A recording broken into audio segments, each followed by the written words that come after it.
추석 명절 연휴 첫날입니다.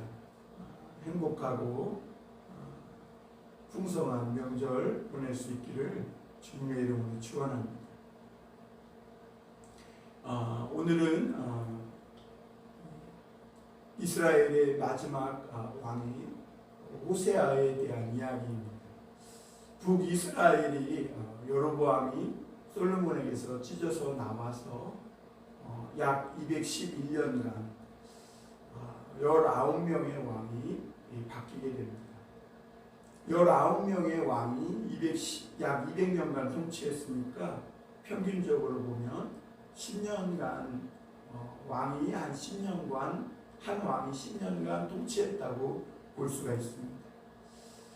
참 그렇게 왕이 되려고 서로 반역에 반역을 하고 또 왕을 죽이고 자기가 왕의 자리를 찬탈하고 피리는 않은 그런 살인과 온갖 음모와 술수와 그렇게 해서 권력을 얻고 높은 자리에 올랐는데 결국에는 그 북이스라엘이 200년 조금 못 돼가지고 200년을 조금 넘기고 역사 속으로 사라지고 아수르에 멸망하게 되는 것을 보게 됩니다.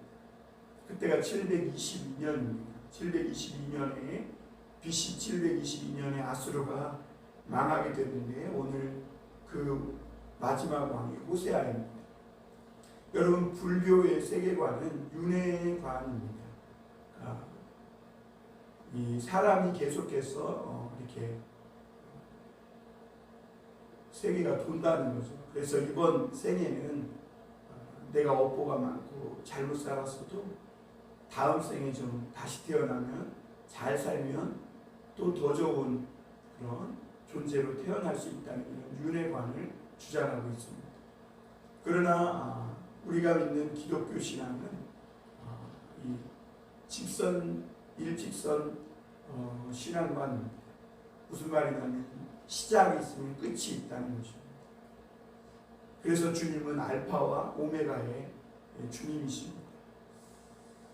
우리는 다음 생이 없습니다.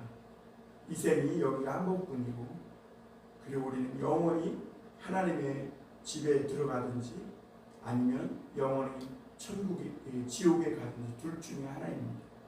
그래서 이 땅에서의 살아가는 삶이 굉장히 의미가 있습니다. 그래서 어떤 사람일지라도 이 땅에서 절대로 후회 없는 삶을 살아가야 합니다. 하나님은 그런 우리들을 사랑하셔서 우리 인간의 힘으로는 절대로 스스로를 구원할 수 없는 것을 아셨기에 독생자 예수 그리스도를 보내주신 것입니다. 우리가 그 예수 그리스도를 믿고 그 주님을 붙들고 말씀을 들으며 주님의 말씀 가운데 살아가면 하나님은 우리를 그 말씀을 가지고 끝까지 천국까지 안전하게 우리를 이끌고 들어가게 하시는 것입니다.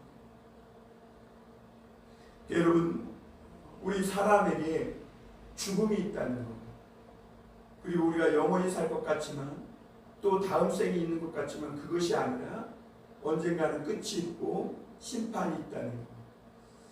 여러분 어떤 학자는 죽음은 우리 삶을 리모델링 한다고 했어요. 만약 우리가 죽음을 조금 의미 있게 생각하고 정말 지금 당장은 건강하고 내가 잘 살고 있는 것 같지만 언젠가는 내가 죽음에 이르는 존재다라는 것을 경각간에 깨닫고 살아간다면 우리 삶이 그것을 생각하기 이전과 생각한 이후와는 확연하게 달라질 수 있다는 겁니다. 심판도 마찬가지입니다. 성경에 보면 사람이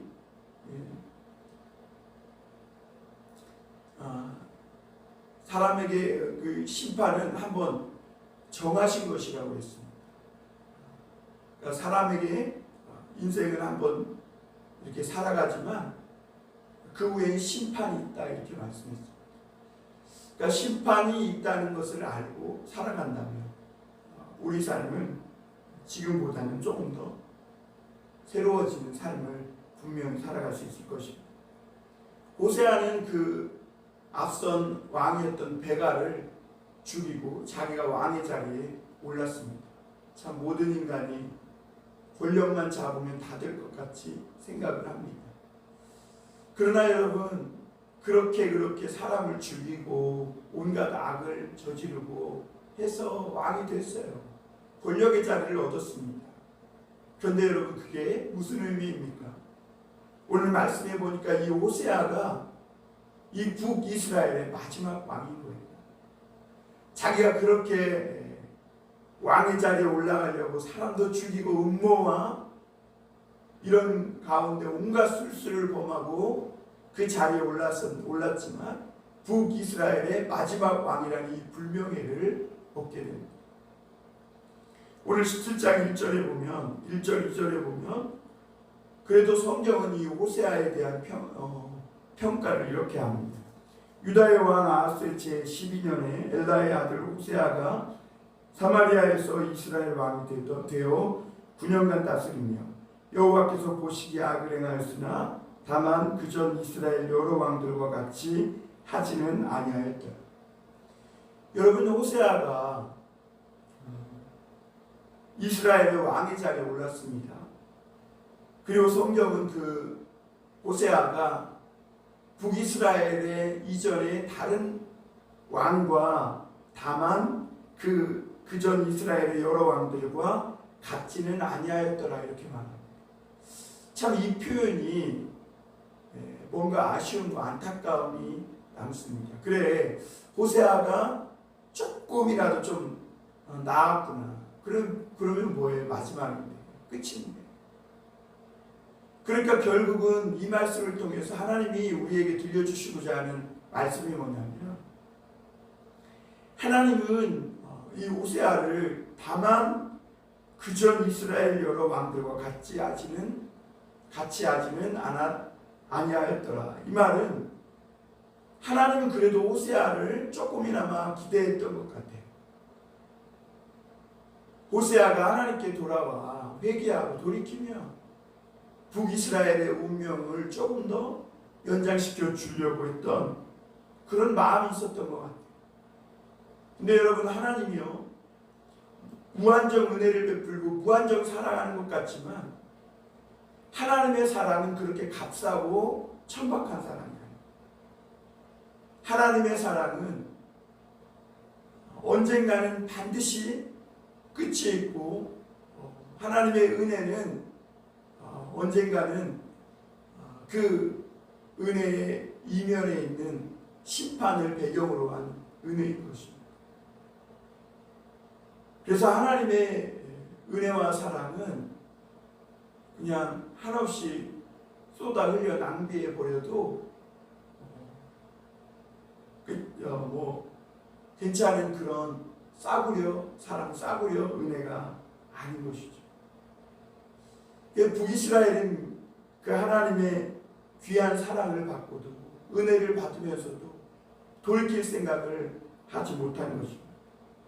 우리가 지금까지 열왕기하를 읽어왔지만 북이스라엘의 여러 왕들이 바뀌면서도 한 번도 여로보암의 죄, 그게 무슨 말이에요? 이스라엘의 백성들을 죄로 몰고 가는 거예요. 그래서 이스라엘 백성들을 이 양떼를 푸른 초장과 물이 쉴 만한 물가가 있는 곳으로 인도해 가야 되는데 모두 다 죄구덩이로 몰고 가고 있는 겁니다. 그게 결국엔 모두가 범죄하고, 그게 왕이 범죄하니까 백성도 범죄하고, 위에 권력자들이 범죄하니까 밑에 있는 사람들도 다 죄를 먹고 마시고, 그런 나날의 연속이었습니다. 하나님은 열왕기하를 우리가 봤지만 계속해서 선지자를 보내셨죠. 그것도 아주 능력 있는 선지자를 보내셨습니다. 저같이 그런 선지자가 아니라 정말 하늘에서 불을 내리시고 또 비를 내리게도 하고 멈추게도 하고 죽은 사람을 살리고 계속 기름병에서 기름이 나와서 또 밀가루에 독에 밀가루가 가득하게 하는 놀라운 기적과 능력을 행하는, 왜 하나님께서 그렇게 강력한 선지자들을 보내셔서 말씀하셨을까요? 돌이키라는 것이요. 끝이 있다는 거예요. 마지막이 있다는 겁니다. 돌이키라는 거예요. 그렇지 않으면 하나님께서 생명을 사랑하고 한 영혼이라도 더 구원받기를 원하지만 그 마지막 하나님께서 정해놓으신 그날이 되면 그 끝에는 엄청난 심판이 있다는 것이죠.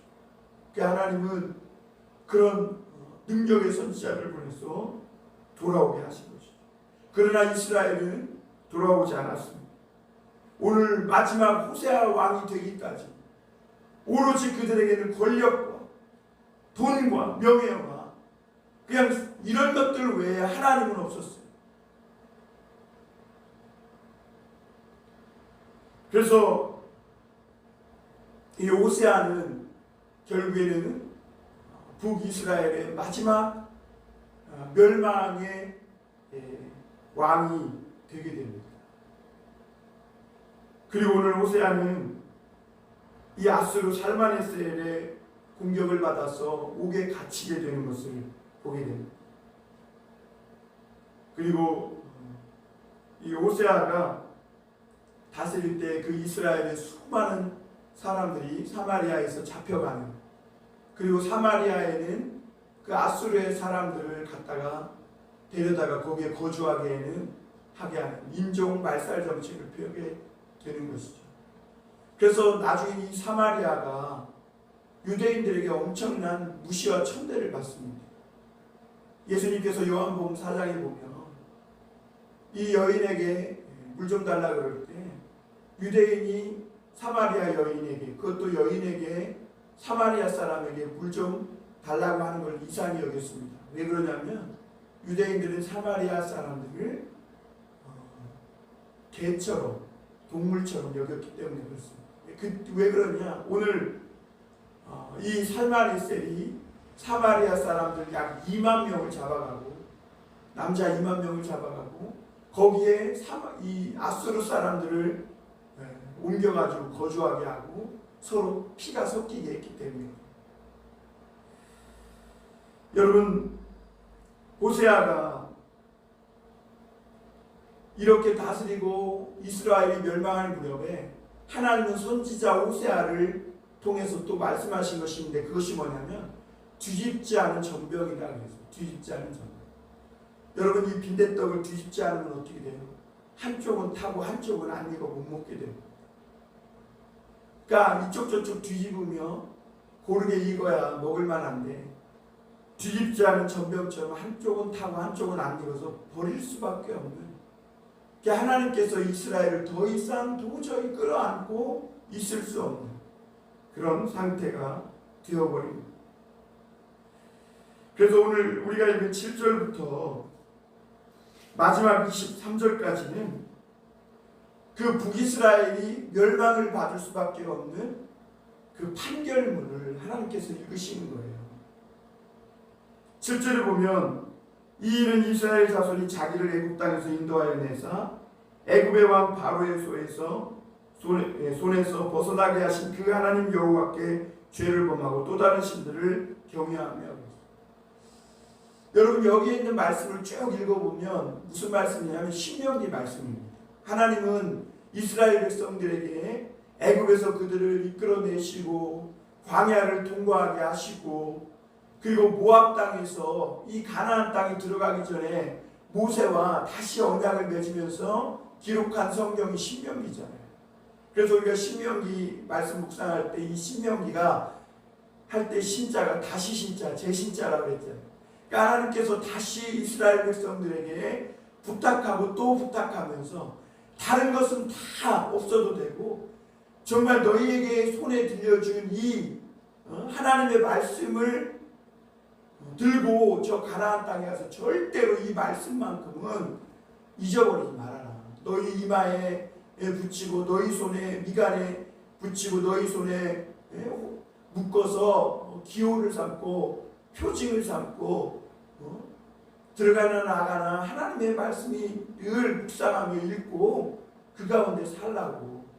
그러면 하나님께서 너에게 그 땅에서 복을 내리실 것이다. 그러나 만약 너희가 이 말씀을 잊어버리고 망각하고 그 이방 사람들, 다시 말하면 하나님께서 쫓아내셨잖아요. 그 가나안 사람들을 쫓아내시고 거기에 이스라엘 사람들을 거주하게 하신 것인데, 만약에 이 이스라엘 백성이 하나님의 말씀을 잊어버리고 망각하면, 그리고 쫓아내신 그 이방 사람들이 행하던 풍속을 쫓아 이방신을 섬기게 되면 너희들도 똑같이 거기서 쫓아냄을 당하리라, 이렇게 말씀하셨어요. 그게 그날이 온 것입니다. 하나님이 애굽 땅에서 이스라엘 백성들이 가나안 땅에 옮겨다 심으셨어요. 그런데 이 백성들을 이 가나안 땅에 심으신 것은 그 땅에 하나님의 사랑과 의가, 그리고 하나님의 공평이 펼쳐지는, 하수처럼 흐르는 그런 정말 하나님이 통치하시고 다스리시는 그런 나라, 제사장 나라를 세우라고 하나님이 그곳에 심으신 것이죠. 그런데 이 백성이 애굽에서 분명히 신음하고 고통스러워하고 애굽왕 바로의 억압과 착취와 불의와 그 속에서 신음하고 고통하면서 하나님께 부르짖을 때 하나님이 그것을 들으시고 그들을 뽑아다가 여기다 심으셨는데요, 이스라엘 백성은 가나안 땅을 애굽으로 만들어버린 거예요. 하나님 말씀은 다 잊어버리고 그곳에서 애굽왕 바로가 했던 그 행태를, 그 짓을 그대로 하고 있는 거죠. 그리고 이방신들을, 그들이 쫓아냈던 가나안의 그 이방 민족들의 신을 쫓아서 행했다고 오늘 말씀하고 있는 거예요. 여러분, 하나님을 잃어버린 이스라엘 백성들에게는요, 남은 건 불안밖에 없는 것입니다. 불안. 여러분, 사람이요 하나님을 잃고 살면 불안밖에 없어요. 두려움밖에 남는 것이 없습니다. 그러나 우리가 하나님을 얻고 살면요, 두려울 것이 없는 거예요. 어디에 있든지. 여러분, 하나님을 얻어야 두려움이 없어집니다. 불안하지 않고 담대해집니다. 그러나 우리가 모든 것을 다 가지고 있어도, 왕의 자리에 올라갔어도 하나님을 잃어버리면 두렵고 불안한 것입니다. 그래서 여러분, 이 호세아 이 왕은, 마지막 왕은 늘 줄타기를 하는 거예요. 아슬아슬한 줄타기. 아수르와 애굽과 사이에서 줄타기를 하는 거예요. 그런데 이 호세아 왕이 애굽을 의지하게 된 거예요. 그래서 이 아수르를 반역하고 조공을 바치지 않으니까 아수르가 올라와서 이 북이스라엘을 친 거죠. 그리고 감옥에 갇히고 다 잡혀간 거죠. 왜 그러냐면 그때 이 이집트, 애굽은 그 내부 사정이 엉망이었거든요. 그런데 여러분, 참 웃긴 것이 그 힘들고 어려운 상황이 되면 애굽에서 탈출한 이스라엘 백성들이 누구를 의지해야 돼요? 하나님을 의지해야 돼요. 그런데 애굽에서 나와가지고 왜 주변 그 이스라엘 주변 국가들의 정세가 불안하니까, 덩달아 불안하고 두려움 속에 있을 때에 왜 하나님께 나아가서 하나님께 묻고 하나님을 의지하지 않고 왜 도로 애굽을 의지하냐고요. 애굽에서 나온 백성들이. 그래서 오늘 하나님은 이 일은 이스라엘 자손이 자기를 애굽 땅에서 인도하여 내사 애굽 왕 바로의 손에서 벗어나게 하시는 그 하나님께, 하나님 여호와께 죄를 범하고, 그러니까 그 하나님을 잊은 거예요. 그러니까 하나님을 잃어버리니까 불안한 상황 속에서 늘 줄타기를 하는 거예요. 이쪽을 의지할까 저쪽을 의지할까, 사람을 의지하게 되는 것이죠. 그러다가 결국에는 애굽에서 벗어나게 하신 하나님을 잊으니까 도로 애굽을 의지하게 되는 어리석음을 범하게 되는 것이죠. 그리고 또 12절에 보면 우상을 섬겼다 그랬어요. 그래서 온갖 사방에서 산당을 세우고 우상을 섬기는 이런 우상 숭배의 죄를 범하게 됩니다. 여러분, 우상이라는 게 뭘까요? 하나님과 권력과 돈이나 이런 모든 것들을 나의 우선순위로 삼고 하나님을 다 차선으로 삼는 겁니다. 그것이 우상숭배. 여러분, 우리가 하나님을 사랑하면 하나님 외에 다른 것은 다 부차적인 것이 되는 거예요. 오직 하나님이 나의 최고가 되는 거예요. 그런데 우상 섬기게 되면 이 호세아가 그 왕의 자리가 자기에게는 유일한 삶의 목표였고, 그 왕이 되는 것, 그것이 자기에게는 하나님이에요. 그러니까 왕만 되면 다 될 수 있을 것 같은 거예요. 그러니까 권력이, 왕의 자리가 우상이 된 것이죠. 그러니까 하나님은 부차적인 존재로 밀려나고 하나님은 잊혀진 존재가 되는 것입니다. 그러니까 우상을 섬기게 되는 거예요. 그래서 하나님은 12절에 보면 또 우상을 13절에 보면 여호와께서 각 선지자와 각 선견자를 통하여 이스라엘과 유다에게 지정하여 이르시기를 그랬어요. 지정하여 이르셨다. 하나님은 선지자, 선견자를 보냈어.